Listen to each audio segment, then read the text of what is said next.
Baik, saya Gina Pagestu NIM 1916040067 akan menjelaskan tentang cara merintis usaha baru dan model pengembangannya. Jadi dalam membuat satu usaha ada 3 cara untuk membuat satu usaha. Yang pertama yaitu mendirikan usaha yang baru. Jadi kita dirikan dari awal, dari nol. Kita buat idenya, gagasannya, modalnya, karyawannya, dan sistem manajemennya dari awal baru.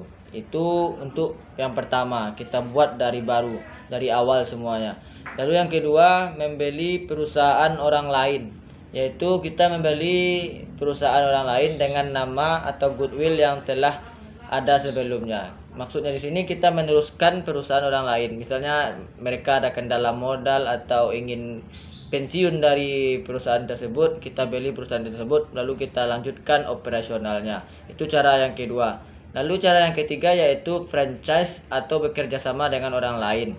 Jadi di sini kita bersama-sama menentukan tempatnya, pola kerjanya, karyawannya, sistem keuangannya, akuntansinya, lalu modalnya, risetnya, pemasarannya, segala hal-hal yang diperlukan dalam bisnis kita bahas dan kita kerjasamakan dengan orang lain. Itu metode yang ketiga yaitu franchise, yaitu waralaba, bekerja sama dengan orang lain. Dalam franchise ini ada 3 tipe. Yang pertama yaitu trade name franchise, yaitu kita mendapatkan hak untuk memproduksi barang dari perusahaan yang kita ajak franchise tersebut, yaitu kita diizinkan diberi hak untuk memproduksi. Lalu tipe yang kedua yaitu product distribution franchise, yaitu kita diberi hak distribusi. Kita diberi hak untuk menyalurkan barang-barang atau jasa-jasa dari perusahaan tersebut pada tempat atau daerah-daerah tertentu. Kita hanya mendistribusikan barang-barang atau jasa-jasanya. Itu tipe yang kedua. Lalu tipe franchise yang ketiga yaitu pure franchising, yaitu hak semuanya dari karyawan, dari pola kerja, dari kualitas, dari pemasaran, semuanya yang berhubungan dengan perusahaan kita memilikinya. Dari produk, dari jasa-jasa kita memilikinya semuanya. Itu dari tipe franchising yang ketiga, yaitu kita memiliki, mengelolanya, diberi hak semuanya untuk mengelola perusahaan tersebut. Jadi itu tipe yang ketiga.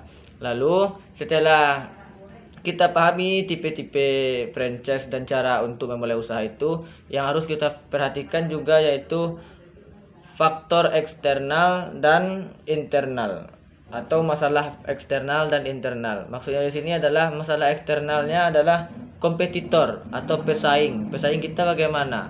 Susahkah untuk melawannya atau masih bisa kita bersaing dengan mereka? Lalu yang ketiga faktor internal yaitu faktor karyawan, manajemen, dan semua yang berhubungan dengan perusahaan. Itu juga perlu kita perhatikan sebagai penerus atau yang bekerja sama dengan perusahaan orang lain. Lalu setelah itu ada cara-cara persetujuan franchise atau kerjasama tersebut, yang mana para orang yang melakukan franchise ini telah sepakat untuk memberikan haknya kepada kita untuk menyelenggarakan atau melaksanakan kegiatan operasional perusahaan. Yang kedua yaitu menginvestasikan sejumlah uang tertentu pada perusahaan, lalu membayar uang goodwill, uang nama baik kepada perusahaan yang kita ajak franchise tersebut. Lalu kita bersedia memberikan fasilitas-fasilitas yang berhubungan dengan operasional perusahaan. Lalu yang kelima yaitu kita menyediakan persediaan barang dagang atau jasa-jasa yang berhubungan dengan perusahaan. Jadi itulah review dari materi Bapak pada pertemuan yang kelima. Terima kasih. Assalamualaikum warahmatullahi wabarakatuh.